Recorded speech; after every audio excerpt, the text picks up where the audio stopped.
It was at Dominic's house where we were sitting down and the self-starter program commercial came on the news. Okay. And Dominic challenged, it was about 5 of us there. Dominic challenged everyone to come up with a business idea. Wow. So I had recently moved to Nassau from Grand Bahamas.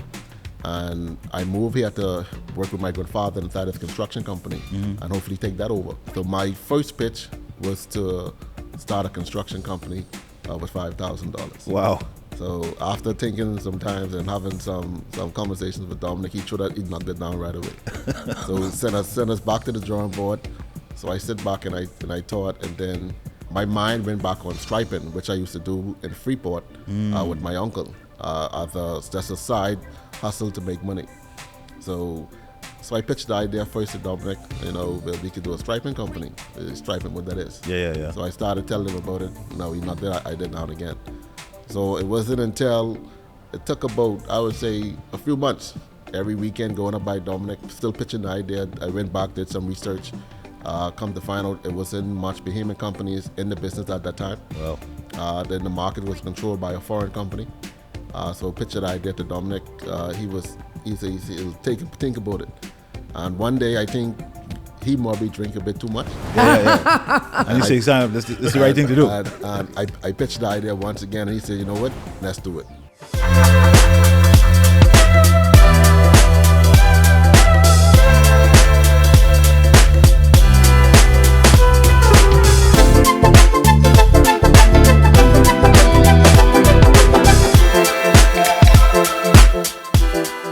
Good day, everybody. We want to welcome you to episode 7 of season 2 of the Legacy Podcast.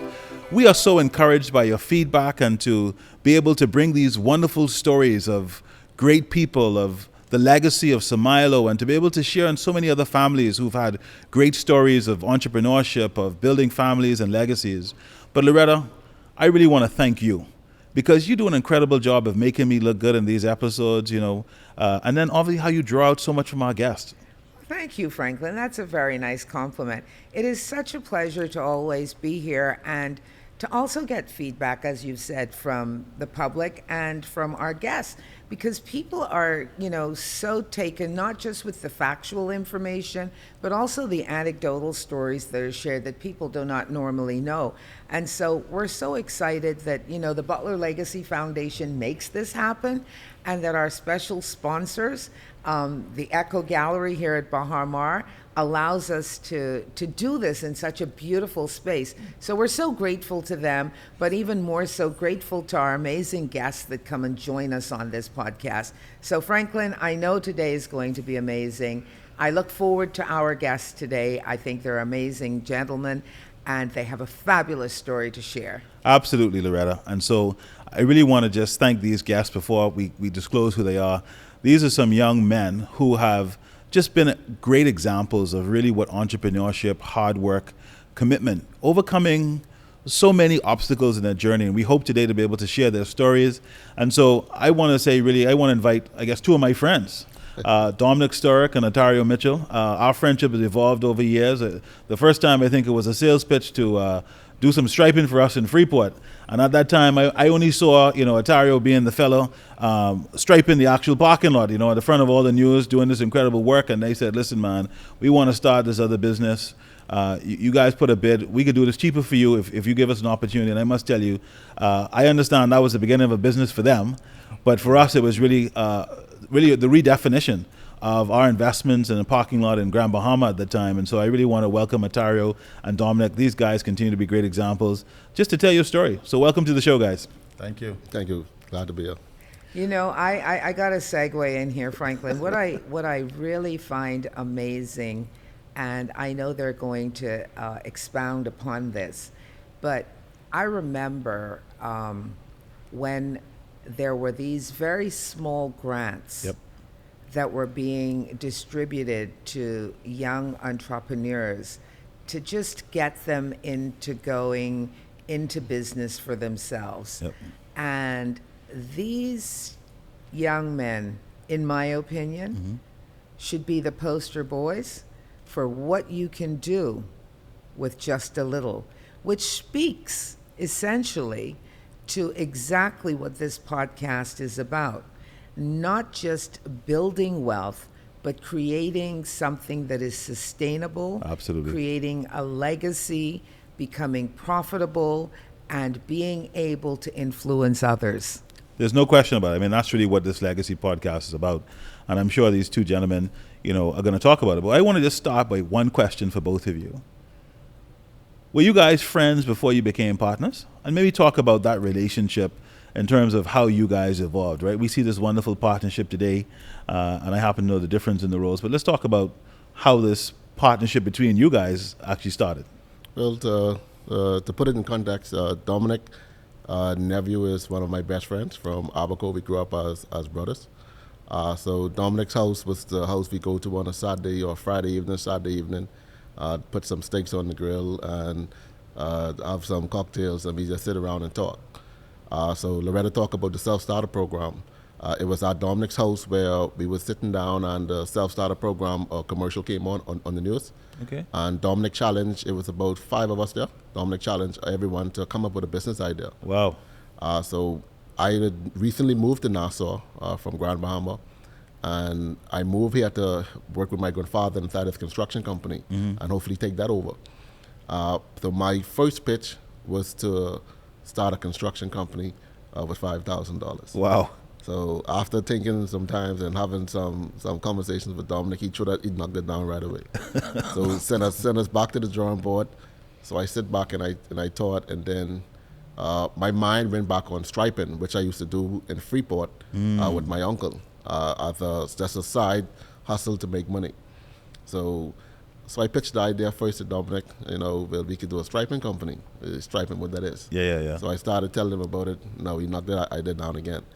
So it wasn't until it took about, I would say, a few months, every weekend going up by Dominic, still pitching the idea. I went back, did some research, come to find out it wasn't much Bahamian companies in the business at that time. Wow.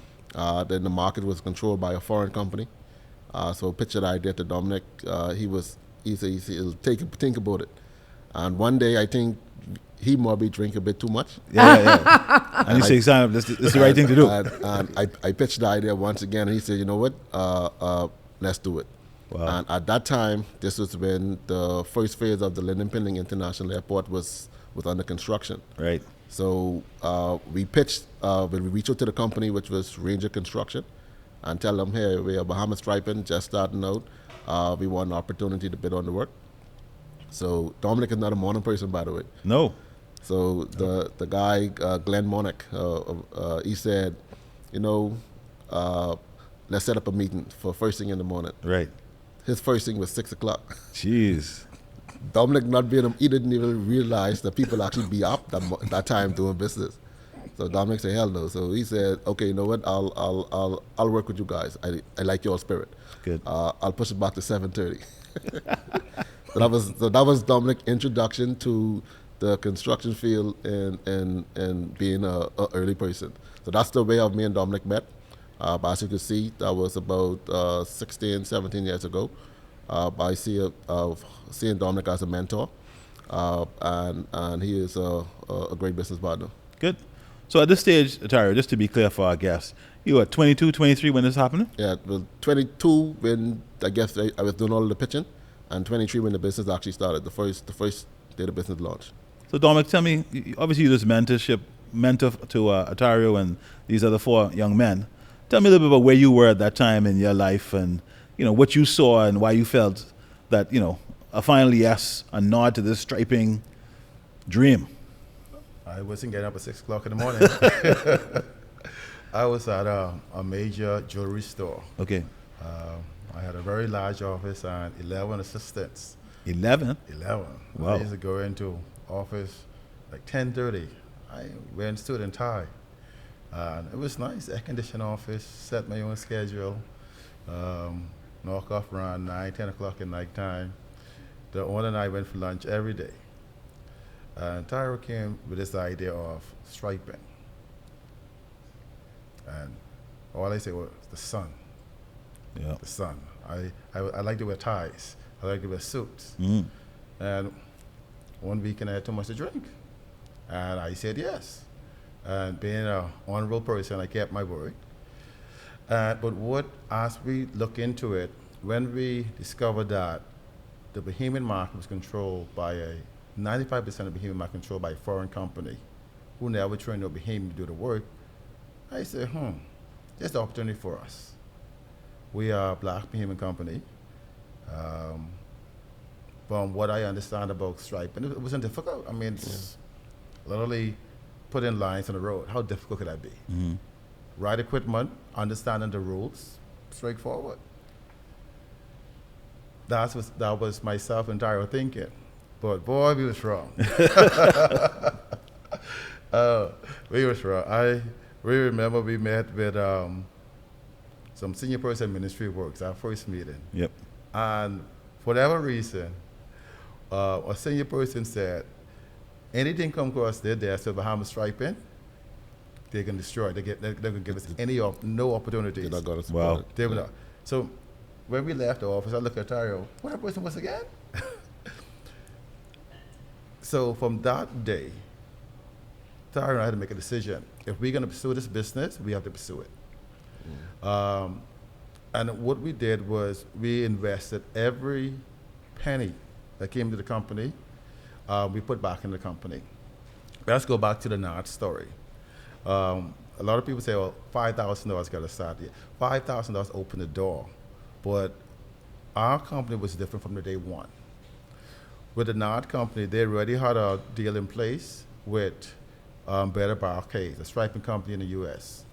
So we tell them, listen, instead of they bringing all these staff over to the Bahamas, paying work permit, housing, transportation, and food, right?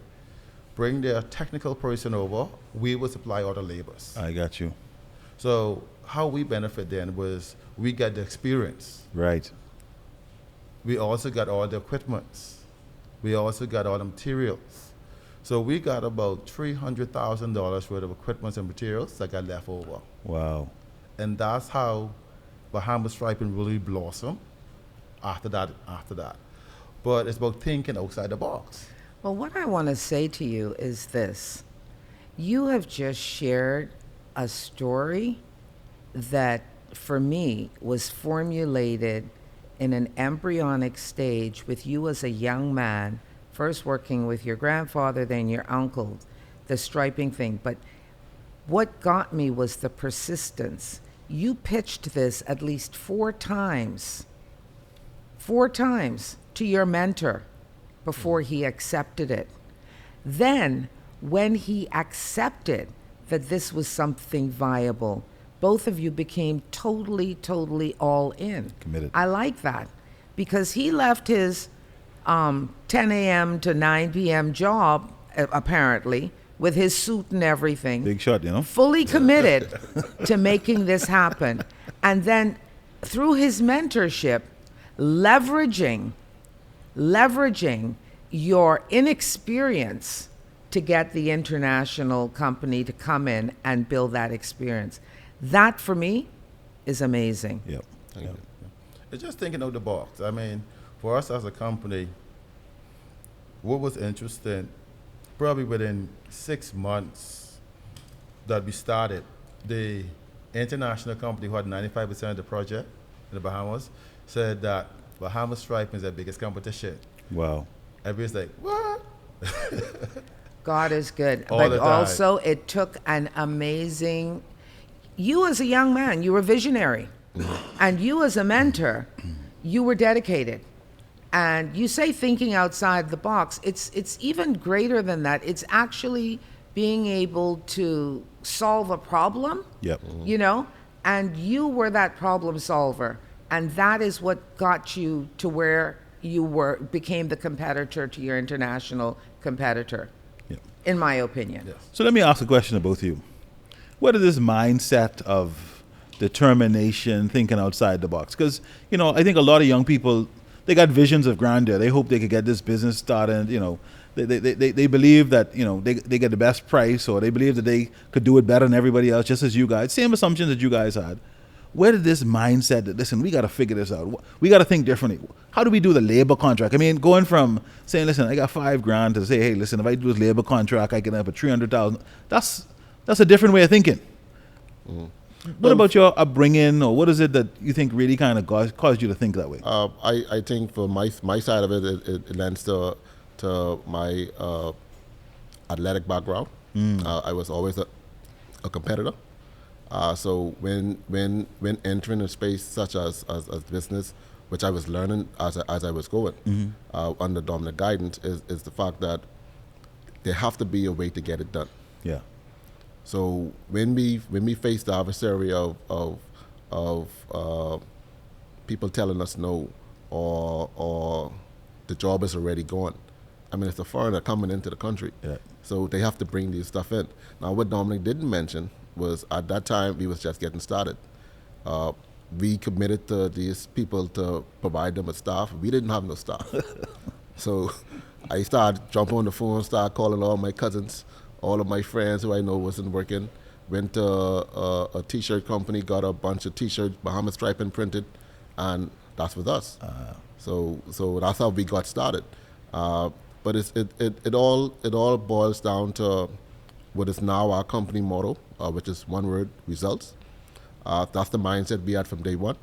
Also, what Dominic didn't mention was at that time when the foreign company called us their biggest competitor, we had no machines, barely staff, and me and Dominic was sharing a laptop and a printer. Wow. He would log in, check his emails, send emails, log out. I would log in, check my emails, send emails, and log back out. Print off documents. That's how Bahamas, the genesis of Bahamas striping. Me and Dominic sharing a laptop and a printer. That's Collaboration, partnership, ingenuity, everything that it takes. Hard work, blood, sweat, and tears. Calling on friends, family, and relationships to come and make this team look like we's a big company. I love it. I love it. Listen, Loretta, that's what it's all about.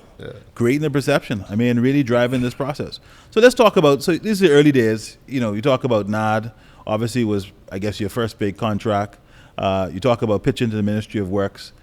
When did you realize that, listen, this thing is for real? Like, was it the first bank loan? What was the next project? Or how did you now transition to the point where you're building roads? I mean, Bahamas Striping is a household name. You're always doing stuff in the media. Talk us through those transitions, the key transitions in the business. I think before we get there, there's a major step that we have to discuss. The step of being blocked, the step of being two black Bahamians being told no in your own country. Wow. At that time, the largest road construction company was managed by a foreigner. And we met with them. And they told us clearly they would never give us the opportunity. Wow. When we were striping. Never. Just a striping company. And I was striving like a dog, because I'm a dog person. You know, when a dog embarrassed or upset, a dog put his tail between his leg and walk. When we left that office, that's how we felt. And I told Tayo right in front of the office, Tayo, if we can do this, we got to fight for it. Oh. And see, a lot of people talk about Bahamas striping success, but they don't understand the blockage that we had to fight to get where we are today. And Tayo said, we can fight for it. Wake up the next morning, brand new day, we fought for it. I always remember what Chester Rambar said at the Nassau Guardian. Robots, right. He said, we do guerrilla marketing. Basically, we could not compete against a foreign company in reference to pricing. We could not compete against them in reference to volume, because whereby they buy in 2-4 containers of materials, we buy one pallet of paint or one pallet of thermoplast. But how we compete against them was the fact that we can come on your job at nighttime when you close. Right. Our service was 100% better. And from that day, we started, okay, we have to get the country to fall in love with us. And what made us different, as Bahamians, we want to give back. So from our initial start of the company, our business model became giving back to the community. Wow. And became a three basic simple rules: making a difference in our country, giving back to our country, and making a healthy profit. That became our model on how we run our business. Now, Franklin asked how we got into road construction. Boy, we was forced into it, actually. When you look at going back again to the foreign company that was in the Bahamas, They had not just government projects, they had pretty much the whole country locked down. All of the other road construction companies give them the striping projects. When we came about, and they saw that the other Bahamian road construction saw that we was doing it correct and properly and we was making money from it, they stopped giving the foreign company the striping contract, and they went in the striping contract themselves. Wow. They kept the work themselves. So we got to decide, okay, well, if you're doing the work yourself, that means our business is going to fail, because our business depends on you to give us opportunity. So you had to go and build the road. We had to go and open our own opportunities. Wow. So we had to build the roads. Wow. So now we build roads and we stripe our own roads. And let me tell you something. That is what you call absolute resilience. Yep. And, you know, I empathized as I listened to your story just now. It's almost heartbreaking Yep. when you hear persons of our color, our hue, or any Bahamian for that matter, but, you know, to hear how Dominic just described the fact that, you know, he's rejected as a black small business person in a black country. Yep. Where we're all supposed to be supporting each other.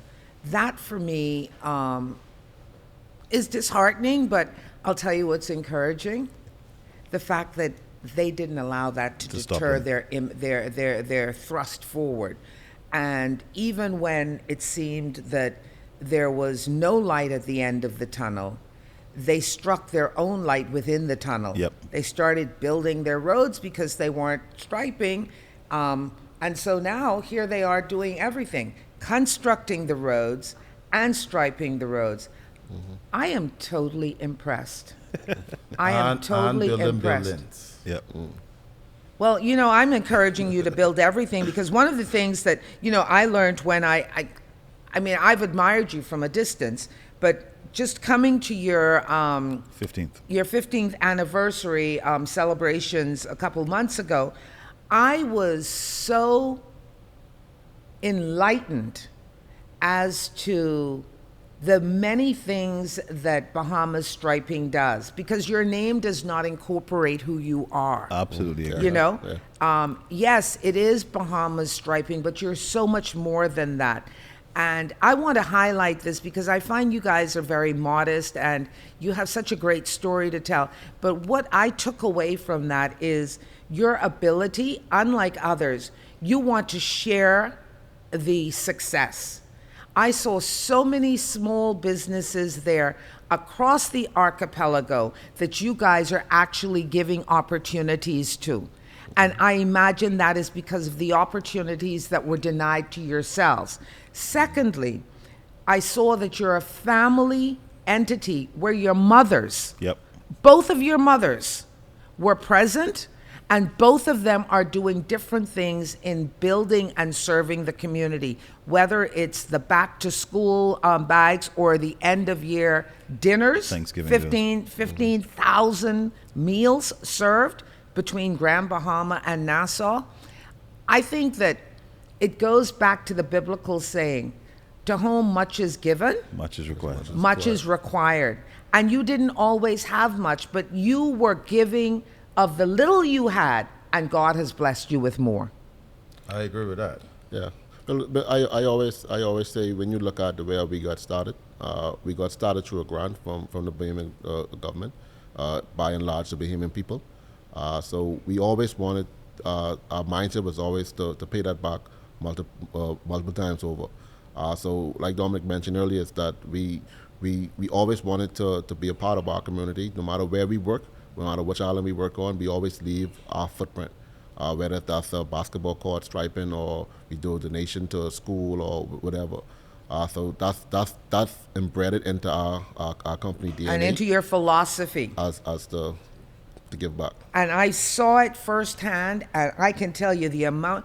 Your celebration wasn't about having a party. Your celebration was about building partnerships. That's what I saw. Absolutely. Yeah. You know, the partnerships that you've built over these last 15 years. And every individual I saw there, that whether they were from Exuma, whether they were from some other island, Long Island, I saw them all represented there and happy to be partners with you.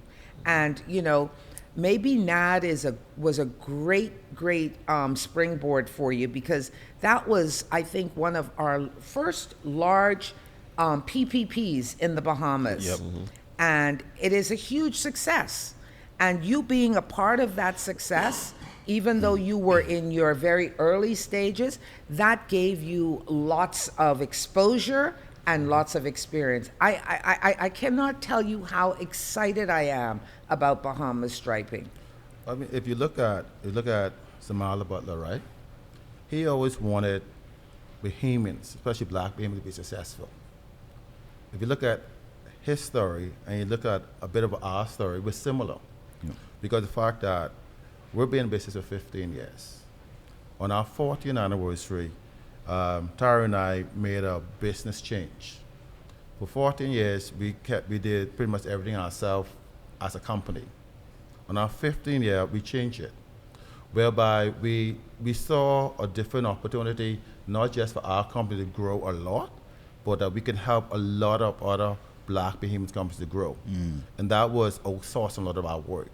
If you look at NASA Village has 17 subcontractor companies doing NASA Village project. Wow. These are no major companies. These are small companies. It's a 3P. So a lot of people say that, oh, the government's giving Bahamas Stripe a lot of money, a lot of work. And like, well, okay. They don't understand the 3P. We'll put out the money. Yeah, the rest is on us. All the risk, all the liabilities on us as a company. That's right. The government pays us over 5-10 years. Explain that so that people understand that this is not something that is being given to you. Explain that, because people need to understand that. Okay. So basically how 3P works. Our company go to the Caribbean, to America, to Europe, and we look for funding. We're fortunate to have our books in order. We're fortunate to have good corporate governance in our business. Bottom line, we do business properly. So because of that, international funders and now Bahamian funders, Bahamian banks, will now give us money to do government projects. But to get this money, you actually put down your company guarantee and our personal guarantee. That's right. Wow. That's right. Personal guarantee. That's right. So that means whatever myself and Ontario has generated in profits, dividends, You put it real on the estate, line it's because on the line. That's right. But we- it's backed by your reputation. And yes, on the brand. So we get those funds and we share those funds with different projects. We made very public recently that we got a $25 million funding from Cygnus. That $25 million did not go in the Ontario pocket.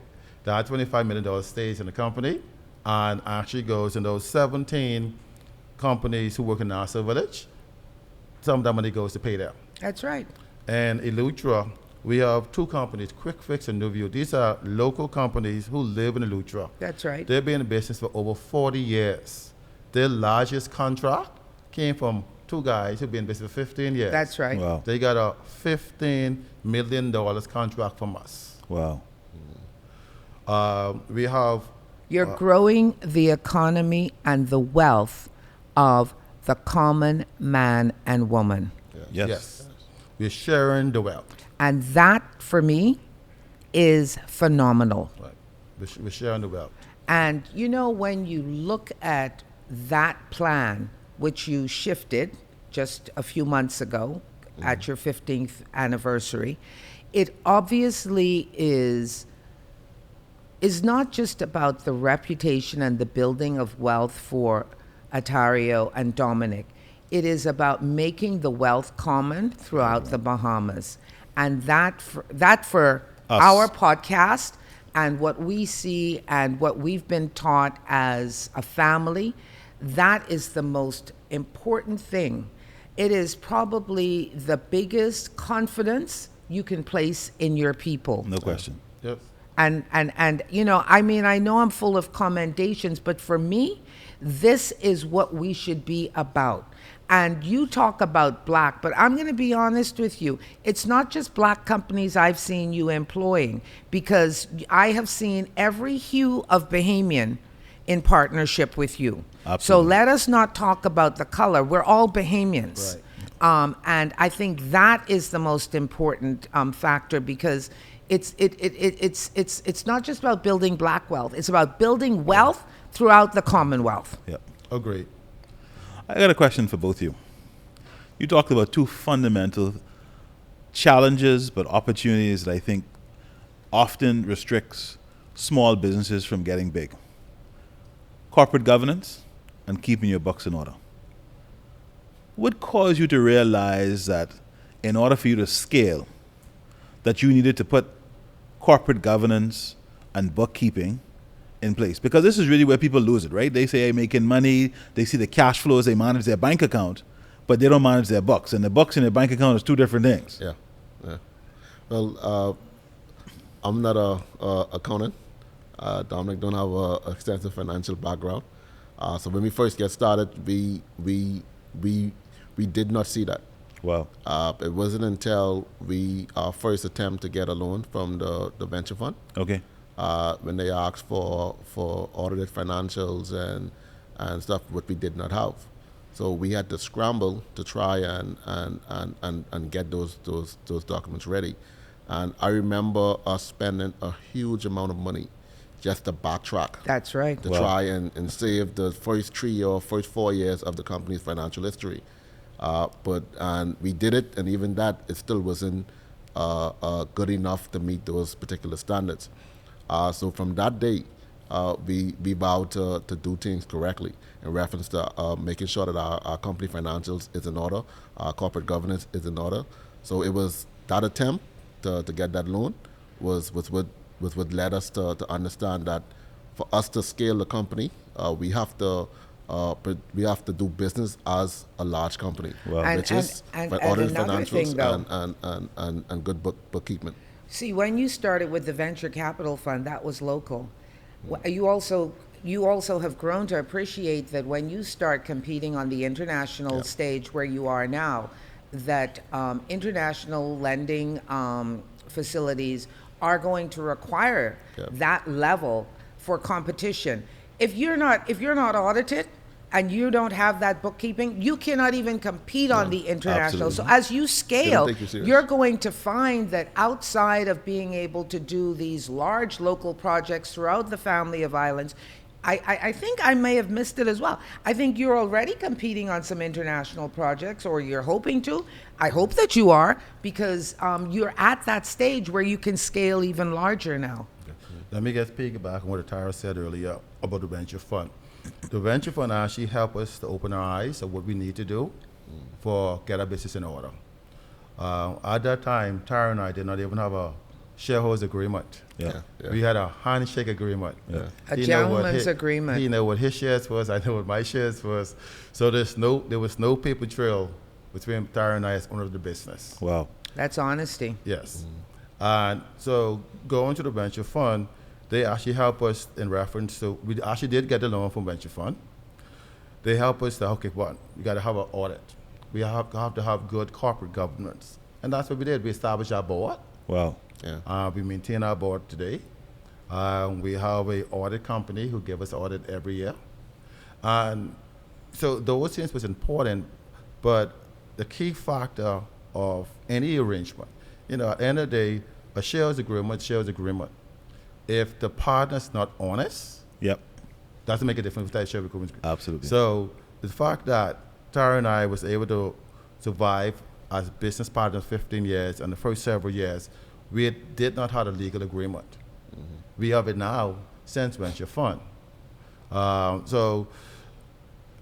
For us, I think the venture fund at that time was a very important part of our company's success. Pivotal. Wow. Because the fact that they help us to understand what is required to get to the next step. Absolutely. Yeah. And to answer your question on international work, oh yeah, most definitely. We are looking forward to expanding our company throughout the Caribbean very soon. See, because not only that, when you realize that you've reached the stage of being able to replace those international companies that were in our country, you realize that you're also at that level Where you- of being able to go and offer your services In another country. in their country. Yeah. And that is, when we talk about globalization, digitalization, and the whole thing about, building capacity, there will become a time in the Bahamas where there's insufficient work for you to keep engaged all of the partners that you have. And it all obviously opens up new potential markets for other persons. Yeah. So I see you going into the Caribbean and elsewhere. Yep. Well, I think what we're doing in Lutra is a pilot program to see if we can work where we go. The whole idea, if we go to, let's say Jamaica or Trinidad, we don't need to do all of the work. We work with local persons, local companies on those respective islands. They do the base work, we do the paving work. Island. Absolutely. So it's not so much like a foreign company coming in to do the work and take all the money away. A foreign company is coming in, we might be under a 3P model. So one, we're bringing in the funds. Two, we're going to work with the local companies that's already there. So everybody benefits. Absolutely. Love it. Let me ask a question just for the young entrepreneur who's thinking about scaling. How did you feel when you put in your first board? And talk me through that process. How did you find directors? Just to help someone else who's thinking, listen, I got to get my corporate governance. Like when you had to pay that money for that 3 years of accounting back then. I mean, I'm sure there was a bill. You say to yourself, is it weighted? Like, talk through the emotion of what that felt like in trying to get there. Because that's really where a lot of our listeners, our young people are. They're saying, listen, I hear this, but that's $10,000. I can't afford it. I'm struggling. Or more. Or whatever it is. Or more for an audit. Talk people through that experience. I remember when we signed our first $25 million loan agreement with Cygnus. We was at JW, Atario, myself, and our attorney. And I said, Atario, we signed our life away. We could not sign our life away for our $25 million loan if we did not have our audit, Wow. if we did not have a board. And yes, having a board is scary because it was just me and Atario as the board. We make all the decisions. But even though it's scary, the board actually help you. You have boards, and in the board you have sub board. So you have a committee for accounting, you have a committee for legal, you have a committee for special projects, and the whole idea. Tario's the technical person, I'm the business person. You bring people on the board who have certain skills that we do not have, and their goal, their job, their only job is to help guide the company to grow and to do business properly.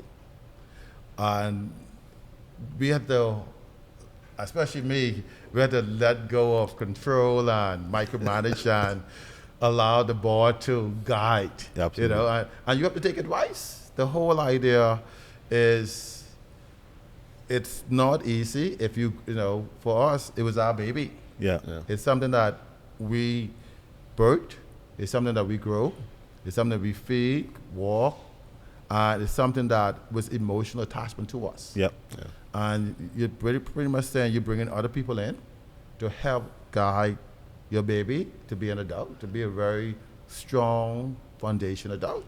And that's so important. And Franklin, I think, I know that he went down that line of questioning. I think when we look at, family businesses or even small businesses like yourselves, when you've given birth, as you've said, and you've created this thing, you almost feel a sense of resentment. Absolutely. When you bring in a board. That was such an important question because the board then, they don't control, but what they do is they give you a wider perspective, Yes. I believe, Yes. especially outside of our thinking. But, it is a huge adjustment to relinquish some of that responsibility. We found it in our businesses, as a family business, to have outsiders. But we also found that the invaluable insights that fresh eyes, that, you know, different expertise brought to a board helps to make you actually be a better company. Yep. Yes. Yeah. And it speaks to humility, right? I want to speak to that because I think the humility part, particularly Atario, is important because for you to say, listen, yeah, I've had success. Because by the time you start bidding and you go into the bank to borrow money, you've had some degree of success. This is no longer an idea. But now to say, listen, I know what I know, but there's still more that I still don't know. And that comes with a degree of humility. And I think that's where people struggled in our case, Loretta. People felt, but man, we done had 3 generations of success. Why should we invite these other people to tell us what we already know? And the truth of the matter is we sometimes do not know what we do not That's know. the point I'm making. Yeah. You know? And when someone comes in and demonstrates that to us, then we begin to see the value. Absolutely. Because many times we say, oh, well, you know, we've been doing this for 3 generations. Okay, we agree. You have been doing it for 3 generations. You have been doing it for 14 years. But you know what? You can do it more efficiently. You can do it better. You can scale larger if you did this. Yeah, I think also with we have our company have a advisor, Mr. Felix Stubbs, a well respected person, and he was one of the first persons that we reached out to be a part of our board. So just sitting down with him, the first thing he asked us was, what is our vision for the company? What is our 5-year plan? And at that time, like, well, I don't know for Dominic, but I wasn't even thinking about the 5-year plan or Gonna the get through scaling next of the week. business. You understand? so I learned that, like, going through that process, and it was kind of easy for us because I think we had the advice of Mr. Stubbs.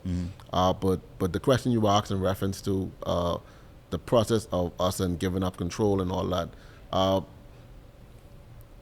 from the technical standpoint, I know in reference to dealing with the company, striping was our main focus at the time.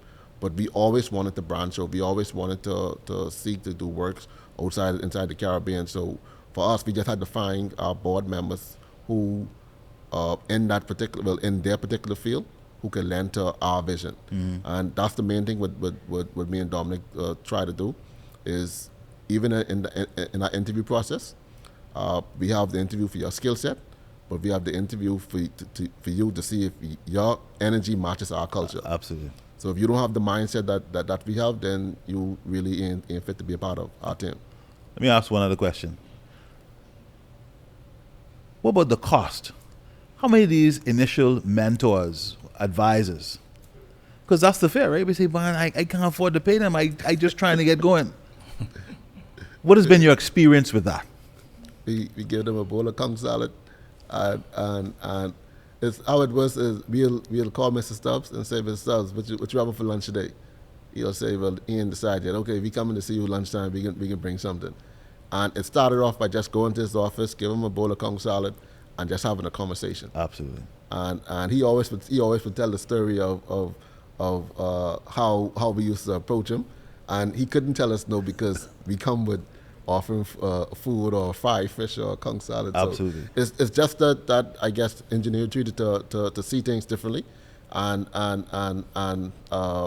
to learn on people's strengths, because Mr. Stubbs is a very humble guy himself, and he likes the idea of I guess giving back or mentoring. He have a story what he always promised to tell me, or a letter he promised to show me with him and Dominic have a long history together from I think junior achievements. Yep. So what we also tend to do as well is build relationships. Absolutely. I think the one of the key points of being in business is the relationship that you form, the network that you build. So that's a key point as well. Absolutely. Loretta, this is so important, right? Because what I find is so many young people feel that, oh, there's a big pill. They see the personality of someone who is successful, but they don't realize that most successful people want to help young entrepreneurs. Yep. And that's the point. A bowl of conch salad gets you all this advice and probably even help you to get some other board of advisors together, which was probably just for a bowl of conch salad as opposed to real, what I call hard-earned cash. Because for most people, just like you are now, to share your success is a joy to do that. Yeah. It is not necessarily a cost to be able to provide advice, because people really want to see our country, they want to see small businesses grow and develop. And so I say that to all the young entrepreneurs out there that, listen, man, there are more people who are for you than against you. And one of the most amazing things we can do as human beings is to be able to sit and break bread together. Absolutely. It's a commonality, whether it doesn't matter what it is you're breaking the bread over, but the fact that you see that's a very connective thing that we all do, and you're able to sort of garner information during the course of that. We all want to eat. We all want to be able to do this one common thing, and you're sharing it with people that can enlighten you further. But this brings us to our next question, really, about the whole entrepreneurship and how government, I'm a part of the SBDC. I'm a huge proponent of entrepreneurship. I love to see companies and, sparks that become fires. Is this something, obviously you got your start from the self-starter program, but is this something that you would suggest that the government delve into even more so as we try to build and grow our Commonwealth? Well, yeah, definitely. I think the self-starter program should be duplicated yearly. But my own only perception, or not perception, but a change that I would make is to be more involved in the companies that you're helping to get started. You mean in terms of making sure that you get not just the grant, but that there is some type Guidance. of mentorship Guidance. along the way, which is what SBDC does now. Yeah. So because that was one of the pitfalls Yes. we went through when we through the Absolutely. self-starter program. Is that we just got started, and like no follow-up calls to see how things are going, no advice train coming from the government as to say, well, how is things going, any way that we could help you push forward. That is really important. That speaks to the whole advisory, mentorship, the whole business plan, the governance when you get to that size of company. That is important, and I'm glad you're saying that, because one of the things that is incorporated, as you can see with most of the government loan programs or grant programs, is now they have that component of helping the companies to get past the first year, the second year, the third year. Yeah, that's what it's needed. I say it's a little different from our company, from everybody else. Our company did not need that guidance. Going back to Franklin, Crushton was the board directors. I think the first 2 years of our board directors, they didn't get a stipend. They got a nice chairman's dinner at the end of the year at the old Luciano's. Right. They had good parties, and we had one of our board directors, Mick Holland. He was at the time president of Chamber Company in Grand Bahamas. Yep. He wanted to be a board director. We sit down, we interviewed him, we brought him on. All we had to do was buy his ticket to come over board meetings. So once we learned or realized that we needed a board, we went and find the right board directors. Right. We look at people in our network who can help us, and people outside our network. Mr. Stubbs brought on another individual to be a board director. Our first Trimble client from the Providence Life, there's our first Thermoplast job. Marcus, he came in as a board director. And they all help us to grow. And so it's not about have the paying directors or paying for a mentor. People want to do this. People want to help business to grow. Absolutely. But what's important is the fact that you have to be open to it. I'll tell you a story. This is a factual story. That when Caribbean Pavement Solutions started, we want to bring a new product to the Bahamas, rejuvenation. We know Franklin beforehand, but let's go back to the Freeport story. And he was going to spend a lot of money to repave his parking lot. And we said, listen, we can do it for you cheaper. And we can do it faster, and it will last longer. So basically, I think the quote was around $200,000. Right. So we said, okay, give us $76,000. What that did for us as a company, that $76,000, that got us our machinery, was expensive. At that time, $76,000 is a lot of money to us. Yep. So that got us our machinery called the Desco 2000. Yeah, Desco 2000. Our materials. So then we do the balance over a period of time. That one job actually got us probably about another $800,000 worth of jobs in Freeport as soon as we finished the job at the plaza. Why I say that? Because you have to think out the box. You have to think, how do we do things differently? So from the get-go, we did things differently. From when we realized we needed a board, we looked for a board. When we realized we have a new company, we have a new product, he took the risk on us. And he benefit more than us, but I think now we benefit now. I love it. It's beneficial. I think we now, because right now Caribbean Payment Solution is our largest company. Well, Congratulations, gentlemen. congratulations.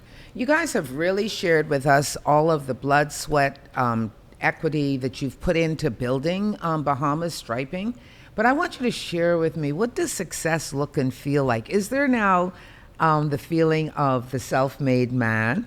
Obviously, you two come from slightly different age differences. As a young man, tell me how it feels to be successful. And, there must have been so many, you shared with us, there were really so many negatives along the way. But tell us what it feels like now to be at that point where there is success. Or even, are you successful? Well, I would like to think we are a success story as a company. When you look at where we got started and where we are now, the fast trajectory that it happened, coming from striping to actually now building roads, doing high-rise construction, that in itself is a success. The financial part of it comes with that, but just being able to, I guess, walk the streets and somebody telling you how our story inspires them. Awesome. To me, that's success. Absolutely. Awesome. To whereby I could help or change the mindset in somebody or help them to see that if I could do it, they could do it too. No, but where people actually recognize you, Atario Mitchell. Oh, it's a two-edged sword. I know. You can't pretty much can't hide anymore. Yeah. I remember our first job down in Inagua. I'm talking about I hop off the plane, went to the boat to pick up our machines, and this gentleman called my full name. Wow. And I had to look around because who is this? I just reached. I don't know nobody down here. And he was able, Bahamas striping, you all got to bring some of them school bags down here. And he started telling me about Your story. And I was like, okay, that's when I first realized, the name and the brand of the company is actually not just Nassau centric or in the major islands, but in the further islands as well. Oh, that's amazing.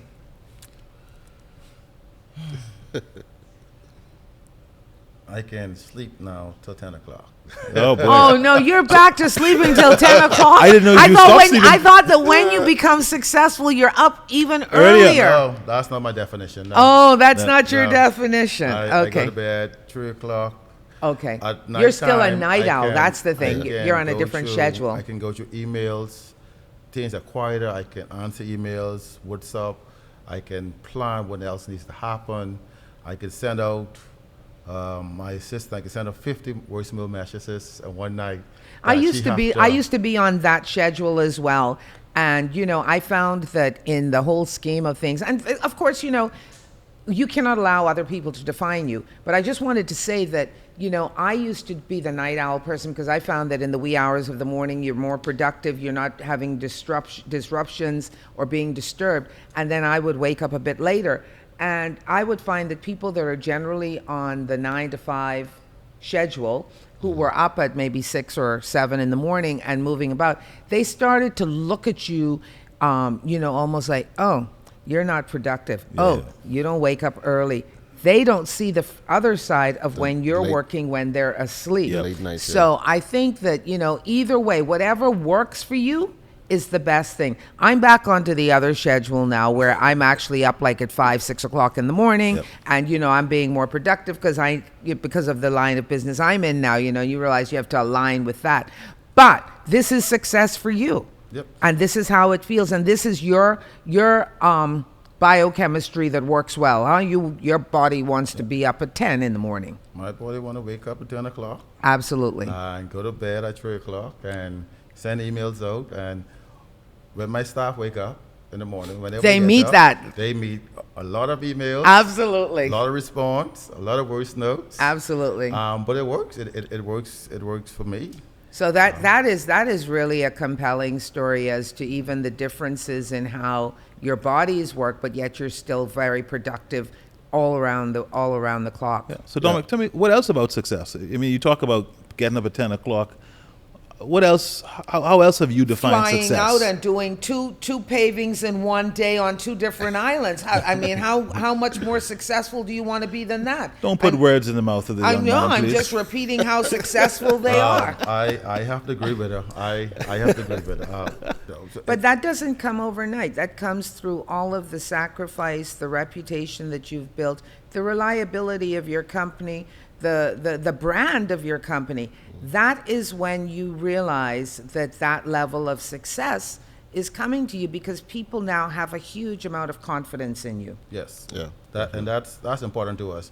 One of our funders, Barris from Cygnus, said that the one thing he loved about our company, we started from all the rest of everybody who try to get funds from them, because he said we're the only one who's raw. He said everybody's be nicey to him. He said, Bahamas tribe the only one who's raw. He said, I said, well, man, listen there, we need the best deal, and when you go left, we got to bring you back right. At the end of the day, we are a very honest company. I speak my mind sometimes a bit too much. Very direct and very to the point. But it's important that all these funds we get, and we have to pay it back. We as the taxpayers, and I'm a taxpayer, so we need the best deal from our funders. But at the same time, our funders need to be paid back. We need to be paid back. So while we wait for that process, we put a lot of money in the ground. We could have keep all these projects to ourselves. We could do it all in-house. But it's actually, we can contribute more by the way we're doing it now. Agreed. By Absolutely. some of the work, Yeah. empowering other Bahamian companies, black or white Bahamian company, one Bahamian company, and making a major difference. We talk about making a difference in our community service. That's important to us also, but we want to make a difference in businesses through our country. I Good. love the philosophy. Agreed. I cannot commend you enough. Agreed. Thank you very much. Question for both of you. Finish the sentence for me. Anyone can be successful if they... If they understand and respect the process of business. To elaborate on that a bit more, people tend to think I'm going to start a business and the dream is to be successful right away. But you have to go through the ups and downs. I remember it was Mr. Stubbs and Philip Simon told me, because when we first started Bahamas Striping, we was saw as a success, and I guess it was their way of humbling us to say, well, you can't really call your business a success until you go to at least 3 to 5 years of ups and downs. And what I gathered from that is that there's a process in business that needs to be followed. And what I believe happens is someone start a business, and the minute the first hurdle comes, that they wasn't expecting it, or they didn't understand that this is a part of the process, and that caused them to give up. Yeah. So that's what I'll say to finish that statement. Dominic? Anyone can be successful if they... I disagree entirely with the process, because the process ain't always fair. Well, yeah, The process ain't always fair. But I would say to be successful, you have to be determined. You have to have a will not to give up. Yeah. That's the most important. Have a will not to give up. You have to have the will to fight. I think those are two most important things: fight And also, whatever type of business you do it to the correct standard. Don't make a difference what you're doing. I'll tell a story. When we was doing the Foxhill Community Center, I told the guy, so listen, this Foxhill, okay, you to work in Life Wiki, I want a Life Wiki quality work. Absolutely. I want that standard work. He said, yes. I said, good, I want everything straight. Come back the next day, man, he didn't have what he said. The work wasn't good work. And Dominic freaked out. I had to make him take up all the towels, then we fire him. I don't blame you. Your work, your standard must be consistent. Yeah. Don't make a difference if you work in a Life Wiki, Albany, Camp Road, or Fox Hill. So wherever you work, to be successful, be consistent. That is powerful. Yes. Any regrets? We should have started earlier. Huh? We should have started earlier. Y'all should have started earlier. Yeah, I love that. We should have started, but he first came to the idea. We should have started earlier. It was you. He needed to put some drink in you to get you to understand. That's your one regret. You could have started earlier. Yeah. I love that. I don't think I have any regrets. You don't have any I- regrets. For Bahamas striping? No. My God, the fella started 22. Ain't too much Yeah. regret you could have then, you know? Yeah. I mean, What are we going to tell your kids and your grandkids when you look back on your life? What are you going to tell them that made you successful? I would say just the hard work. The hard work and dedication, as well as the mindset we had, and not allowing failure to be a part of our story. you Never don't. give up. Don't take no for an answer. Don't take no for an Don't answer. take no for an answer. Be persistent. Yeah. And if it was not for Atario, you kept telling him no, no, no, Yep. Nope. no. I know if it's Atario or Johnny Walker, but he didn't say that. We'll leave that alone. Yeah. And maybe it was the Johnny Walker that said yes. But whatever it was, you know what? You, young man, you're the younger of this partnership. You were persistent. Yeah.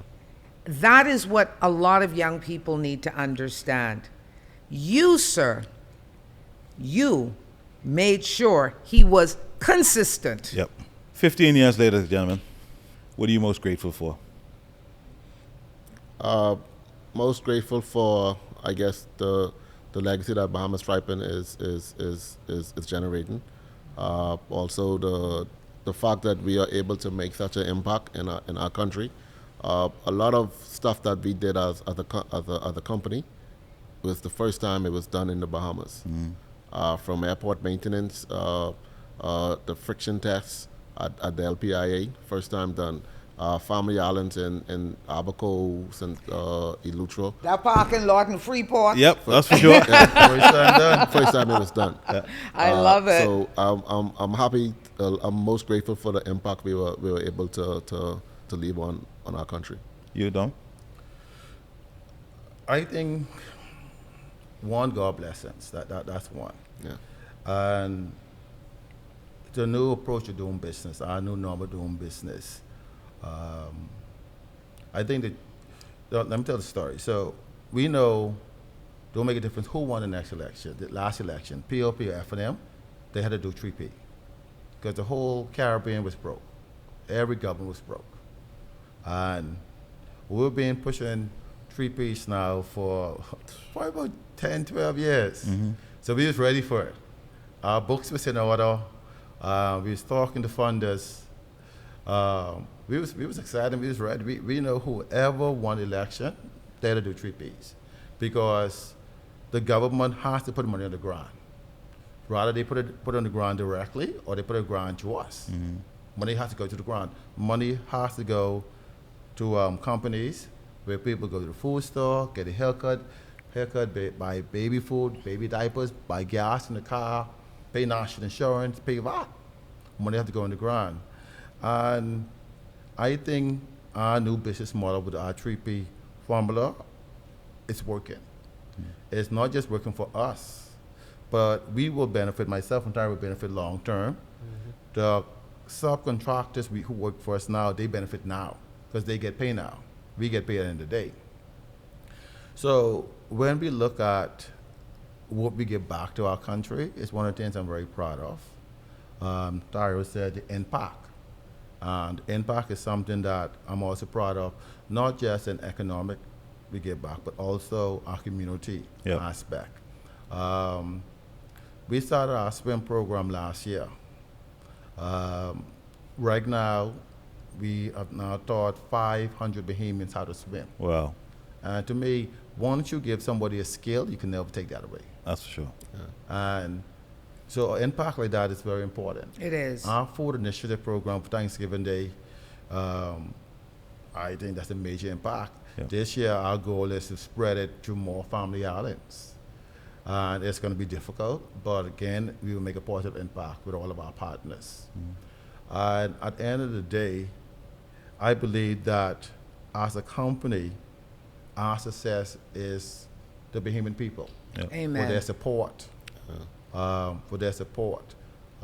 lot of times, everybody recognizes Atario, which I love, which is good. Very few recognize me, which is even better because I like to be in the background. I like to be in the store and I have people talk about the company and they say, oh, so-and-so in that company, they don't own that company. And I get smile. Yeah. I smile because once ago, I used to have the issue with people say, oh, we fronted for somebody. My personality, I can't front for nobody.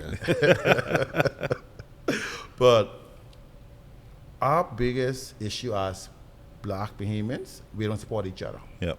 That is true. We don't support each other. That is very true. The issue is why they get it and we can't get it. Absolutely. But the point is that the same thing we do, you can do. Absolutely. Yeah. There was Tyra and I didn't came from no rich family. No, but what you have repeatedly said today, and which I think we cannot allow to escape this conversation, is your honesty, your transparency, your ability to be accountable, and your ability to build the wealth around other people. Those are very important tenets in building a partnership, in building a successful business. Yes. And in terms of whether or not other people can do it, there are a lot of people that don't even trust each other. Absolutely. In the first instance. Yep. And the only way you're going to build trust, I feel, is to be open and honest, not being afraid. Sometimes, the pills that we're sharing with each other are very difficult to swallow. Yep. And if Frankie can't take the pill I'm giving him, we're not going to get along. That's for sure. We're not going to get along. The same way people love our podcast. I mean, we're not all hunky-dory and in love with each other every day of the week. Most days. There's going to be some fallout, but that at the end of the day, I have your interests Absolutely. at heart. Yeah, right. You know that I'm going to have your back. I'm not going to let you down. Until you can build that sort of understanding among yourselves, you're not going to be able to build each other up and build up your community. Absolutely. Yeah, definitely. I think that's a beautiful segue, Loretta, that really speaks to really what you guys have stood for. I mean, every time I hear you speak, it's about community. What are we doing? Like, you live this mantra, it seems, that everything you do is about the success of Bahamian people. You talked about the 3 principles already that undergirds that. So I really just want to thank both you, Dominic and Atario, for joining us in this, right? Because you guys are such great examples of what great partnerships can look like, and how young partnerships from mentorship to now partners really makes a big difference in people's lives. And I think you guys talked about your own partnership and mentorship to each other, but you also talked about the role of outsiders, board members, and the relationship you have with financiers now, where I think even their advice to you is even helpful. And so I really want to commend you guys for the success that you guys are having at Bahamas Striping Group of Companies, and to wish you guys an even brighter next 15 years ahead. But I want to thank you, Franklin. For what? Let me tell you what I want to thank you for. Tell me. I want to thank you for making sure I got to know them, because I only knew them from a distance. And it's because of you that I have gotten to know them on this personal level. And, they are amazing men. Absolutely. And Bahamas Striping, It's an amazing company. Yeah. You talk about building legacies. Let me tell you something. They're going to be the ones telling other people in the next few years about building their legacy. No question. And building their family wealth. And I want to thank you for introducing them to me and for bringing them on the Butler Foundation podcast. Thank you so much, Loretta. You know, you are such a great, warm host. You make me feel like a king, you know. You is a king. You are a king. So I just again want to wrap up and thank, of course, our wonderful sponsors here at Bahamas. This venue is an incredible venue to host you guys and to put on this podcast. And of course, the Butler Legacy Foundation for their continued support in making this podcast come to life and to share stories about the importance of building legacies. And so I want to conclude by you to please don't forget to follow us on our social media handles. Follow us, like us on YouTube, subscribe on YouTube, like us on Instagram, Facebook, all of your favorite social media. But I want you to know our mission here is to continue to encourage, inspire other families to build their legacies and to memorialize them through conversations like this with these two young men, Dominic and Atario, great friends. And I want to wish you guys continued success. And thank you again, Loretta. And I want to thank you all from the bottom of my heart. And I just pray that God continues to bless you as you continue to build up the wealth throughout the Commonwealth. Thank you very much, gentlemen. Thank you for having us. Definitely. You're Appreciate that. most welcome. Thank you, Franklin. It's always a pleasure to be here at the Echo Gallery with you, to be a part of the Butler Legacy Foundation podcast. Thank you very much, audience. I hope you've enjoyed speaking with both of these fine gentlemen today.